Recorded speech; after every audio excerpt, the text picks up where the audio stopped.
آپ صبر کی بڑی تلقین کرتے ہوئے نظر آئے اور گرجتے ہوئے برستے ہوئے آپ نے جو ہے نا صبر کو ڈیفائن کیا ہے، صبر کو بیان کیا ہے۔ نبی کریم صلی اللہ علیہ وسلم کی زندگی سے ہمیں کس طرح کا صبر لینا چاہیے، کیا صبر کی ایسے ڈیفینیشن کیا ہے؟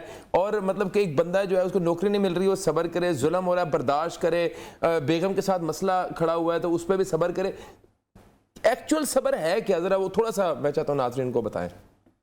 دیکھیں، ٹیکنیکلی انسان جب حق پہ کھڑا ہوتا ہے نا تو وسائل کم ہوتے ہیں اس کے پاس۔ ٹھیک ہے، یہ ایک عجیب فطرت رہی ہے کہ وسائل شروعات میں ہر فرد کو اور ہر تحریک کو اور ہر جماعت کے پاس کم ہوتے ہیں۔ صحیح، ہر ریاست، اور آج دیکھ لیں پاکستان تو اس دہائی پہ کھڑا ہوا ہے جہاں وسائل کا فقدان ہو چکا ہے، سب بک گیا۔ بالکل۔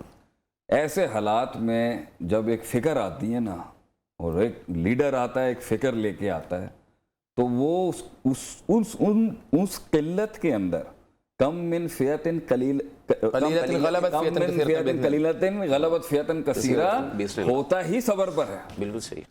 اس موجودہ حالات میں ان کے صبر کرنا چاہیے عوام نہیں، کو۔ میں بتاتا ہوں اس میں کیا کرنا چاہیے۔ پہلے آپ اس فلسفے کو سمجھیں کہ انسان کے رستے کھلتے ہیں جب آسمان سے کن آتا ہے۔ ٹھیک ہے، انما امرؤ اذا اراد شیئا ان یقول له کن فیکون۔ انما امرؤ اذا اراد شیئا، وہ کن وسائل سے نہیں پہنچ سکتا آدمی۔ پروگرام میں ایک بار پھر خوش آمدید کہتے ہیں۔ جی شیخ، آپ صبر کے حوالے سے گفتگو فرما رہے تھے۔ میں یہ کہہ رہا تھا کہ شروعات میں وسائل نہیں ہوتے، ٹھیک ہے، بلکہ کسی بھی چیز کو جمع ہونے کے لیے کچھ بھی نہیں ہوتا، شروعات میں کچھ نہیں ہوتا، صرف ایک نظریہ ہوتا ہے، ایک غیرت ہوتی ہے، ایک ڈائریکشن ہوتی ہے، ایک فوکس ہوتا ہے۔ ایسے حالات میں کہ افراد آئیں، مال آئے، سپورٹ آئے، دشمنوں کی تنقید کم ہو، رستے کھلیں، مواقع ملیں، اپرچونٹی ملیں، اس وقت تک انسان کو اللہ کے کن آنے تک کہ اللہ کا کن آئے گا تو یہ رستے کھلیں گے، صبر کے علاوہ کوئی حل نہیں ہے۔ دوسری بات، میں اس کو پھر بعد میں نبی صلی اللہ علیہ وسلم کے ساتھ ریلیٹ کرتا ہوں۔ پھر صبر کی اصل ڈیفینیشن یہ ہے کہ حبس النفس، اپنے نفس کو روک کے رکھنا اس چیز سے جو اس محل میں مقصود نہیں ہے، جو اس جگہ پر جس سچویشن میں آپ ہیں وہ مقصود نہیں ہے۔ تو کبھی قدم بڑھانے کو صبر کہتے ہیں، کبھی قدم روکنے کو صبر کہتے ہیں، کبھی زبان چلانے کو صبر کہتے ہیں، کبھی زبان روکنے کو صبر کہتے ہیں، کبھی پتھر اٹھانے کو صبر کہتے ہیں اور کبھی پتھر کو روکنے کو تمسک کر کے روکنے کو صبر کہتے ہیں۔ پتھر اٹھانے کو یا زبان چلانے کو صبر سے مراد، کیونکہ اس وقت سب سے بڑا تقاضا یہ ہے، کیونکہ سب آپ کے خلاف ہو جائیں گے، آپ کو اوپر تشدد کیا وہاں پہ زبان بند نہیں کرنی، وہاں زبان میں نے کہا ہے نا، یہ سبجیکٹیو ہے، کلی قاعدہ نہیں بنا سکتے۔ ہماری سب سے بڑی گمراہی یہ ہے جب ہم ایک پوری 50 سچویشنز کے اوپر ایک لکیر لگا دیتے ہیں۔ صبر کا ایک کلی میکرو پرسپیکٹیو یہ بنا دینا کہ جی یوں کر کے بیٹھ جانا، یہ صبر نہیں۔ برداشت کرنے کو کہتے ہیں۔ کہیں جیل میں جانا صبر ہے، جو یوسف علیہ السلام نے کیا، اور کہیں اس جیل سے نکل کے اعلان جنگ کرنا یا اعلان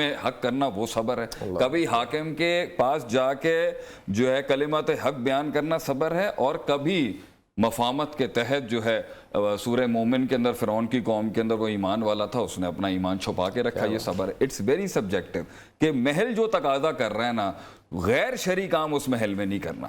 اور نبی اکرم صلی اللہ علیہ وسلم کی زندگی کا اگر آپ کہتے ہیں، آپ کی پہلی 40 سال اس عظیم ہستی میں، ابھی ان کے اوپر کائنات کا اتنا بڑا پیغام آنے والا ہے، وہ 40 سال پیور صبر، اس 40 سال میں ایک لمحہ بھی آپ کا جو ہے پاکیزگی سے خارج نہیں ہے، وہ پیور صبر۔ پھر جب نبوت آئی ہے، پھر جب میسج پتہ چلا ہے، اور آگے آڈینس دیکھیے کہ انہوں نے میرے ساتھ کرنا کیا ہے، اور جب آپ نے آہستہ آہستہ کام کرنا شروع کیا اور وہ اشارے آنا شروع ہوئے، اور پھر وہ جب رشوتیں آئیں اس پہ صبر، پھر جو تضحیق اور جو تمسخر کے باب انہوں نے گرم کیا آپ کے خلاف، وہ صبر ہے۔ پھر کیونکہ جب ایک پاک آدمی ہوتا ہے نا، جو آدمی مینٹلی پائس اور پاک ہوتا ہے نا، اس کی سب سے بڑی تکلیف یہ ہوتی ہے کہ انہوں نے میرے معیار کے مطابق نہ بات کی، نہ رویہ اپنایا۔ یہ ایک غیرت مند آدمی کو بہت بودر کرتی ہے چیز۔ یہ ایک خوددار انسان کے لیے موت ہوتی ہے کہ اگلوں نے جو ہے نا مجھے میرے قد کے مطابق ٹریٹ نہیں کیا۔ تو کس قسم کی وہ جو پوری اس وقت جو پوری لجنا بیٹھتی تھی بیت اللہ کے ارد گرد، کس طریقے سے انہوں نے زجر نہیں کیا نبی اکرم صلی اللہ علیہ وسلم کے اوپر، ظلم نہیں کیا کہ 30 کلو کی اونٹنی رکھ دی انہوں نے آپ صلی اللہ علیہ وسلم کے اوپر، پیٹ اس کا وہ اوجڑی رکھ دی آگے سے، اور جو طائف میں انہوں نے کیا نبی اکرم صلی اللہ علیہ وسلم کے ساتھ کہ کیسے کیسے لوگ انہوں نے پکڑ کے پتھروں کی بارش کر دی. مطلب یہ ایک تو عمر رسیدہ انسان تھے، اور سب سے بڑی بات ہے اتنی با عزت اور اتنی با وقار اور اتنی شرف اور ظرف والی ہستی کے ساتھ. تو جو آپ نے 13 سال جو خاموشیاں اپنائیں، جو دھمکیاں آئیں، جو آپ پہ پریشر دیا گیا، جو وہ چاہتے تھے کہ فلو آف دا مومنٹ کے اندر کوئی غلطی ہو، کوئی یہاں سے کچھ، پھر آپ کے نیچے جو ٹیم بیٹھی ہے ان سے بھی کبھی غلطیاں ہو رہی ہیں. وہ کہتے ہیں نا ایمان خوف پکڑیں تو امید نکل جاتی ہے، امید کسی کو کی وہ کریں تو خوف نکل جاتا ہے، امید خوف کا درس دے رہے ہوتے ہیں تو آگے محبت دم توڑ دیتی ہے کسی کی. انہی سارے جذبات کو سنبھال رہے ہوتے ہیں تو وہاں سے علیحدہ تیر چل جاتا ہے، اس تیر کو نیوٹرلائز کر رہے ہوتے ہیں تو وہاں سے ایک نقد آ جاتا ہے، وہ نقد ختم کرتے ہیں. تو یہاں پہ 3 سال کا پورا قحط کا دور گزارا آپ نے شیب ابی طالب کے اندر، کہ اس حد تک کے الفاظ روایت میں آئے ہیں کہ ان لوگوں نے اتنی کچی چھالیں کھائی تھیں کہ صحابہ اکرام کی جو ان کی جو ان کا اخراج تھا اپنے اندر سے، سٹول جو پاس ہوتا تھا وہ مینگنیوں کی طرح ہو جایا کرتا تھا، کھانا ہی نہیں تھا، پتے بھی نہیں ملتے تھے وہاں.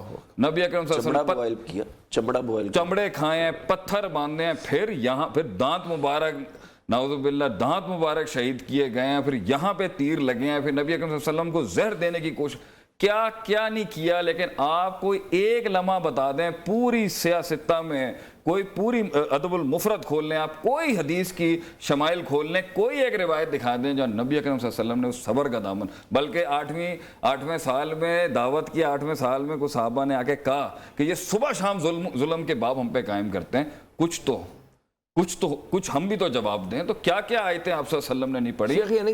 ام حسبتم ان تدخل الجنۃ ولما یأتکم مثل الذین خلوا من قبلکم مستھم الباساء والضراء وزلزلوا اور حتی یقول الرسول والذین آمنوا متی نصر الا ان نصر اللہ قریب. کتنی خاموشیوں کے باب آپ صلی اللہ علیہ وسلم نے کہتے ہیں.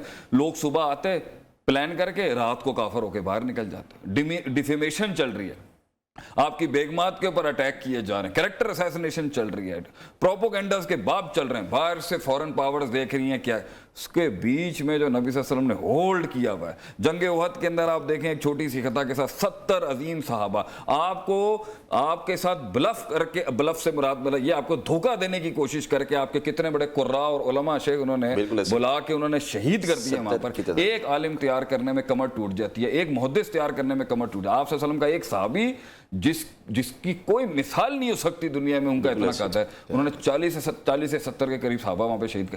کیا صبر، زندگی آدھا دین کیا پورا دین ہی صبر ہے.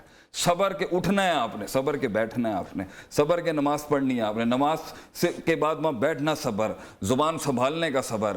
محفل میں یہ بات نہیں کہ اس پورے سسٹم کے اندر بیٹھ کے ہم نے اس معیار سے گری ہوئی بات نہیں کرنی، اس اختلاف سے کو پروموٹ کرنے والی بات نہیں کرنی، سسٹم کے اندر پوزیٹیوٹی پھیلا، ہر چیز صبر ہے. کیونکہ نفس یہ کہتا ہے، شیخ صاحب میں آپ کی بات نفس یہ کہتا ہے کہ گھوڑا چلائیں آپ کی بات، زبان سے تیر چلائیں آپ، بالکل ایسے آپ برسائیں اگلے کے اوپر، بمباری کریں یہاں پر، کیونکہ ان النفس لامارۃ بالسوء، میرے نفس پہ آ چکی ہے، میں لحاظ نہیں کرنا، میں کسی لحاظ میں نہیں کروں گا. اور مجھے اب جنہوں نے سلطنتیں بنانی ہوتی ہیں نا، جو میں ہمیشہ اپنی تقریروں میں کہتا ہوں، انہوں نے ان کی زندگی صبر. اور آج آپ کی بات پہ آ رہا ہوں شیخ، آپ کر لیجئے گا، آج کے حالات میں صبر کا مطلب یہ نہیں ہے کہ میں کہتا ہوں کہ قوم یوں کر کے بیٹھ جائے. سب سے یہ کتنا بڑا صبر ہے کہ اس ٹائم پر قوم کو ذمہ دار بات کرنی چاہیے، مشکل ترین سینسیٹیو حالات میں بھی ذمہ دار بات کرنی. کانٹروورسیاں تو آپ کو پوری دنیا میں مل جائیں گی، کانٹروورسیوں سے تو اوپر آنا بہت آسان کام ہے، مثبت بات کرنا. یہاں سے آپ میں وہی بات کرنے لگا تھا ان کی بات کی تائید میں. اس اتنے صبر کے باوجود اللہ تبارک و تعالیٰ رسول اللہ کو نصیحت یہی کریں، فاصبر کما صبر اولو العزم من الرسل ولا تستعجل. آپ اولو العزم رسولوں جیسا صبر کریں اور جلدی نہ کریں. اتنے صبر کے باوجود پھر یہی نصیحت اور کمال دیکھیں، اتنے صبر کے بعد پھر یہی نصیحت ہے، فاصبر کما صبر اولو العزم من الرسل ولا تستعجل لهم. ناظرین یہاں پہ لیتے ہیں ایک وقفہ، حاضر ہوتے ہیں وقفے کے بعد، ہمارے ساتھ رہیے گا.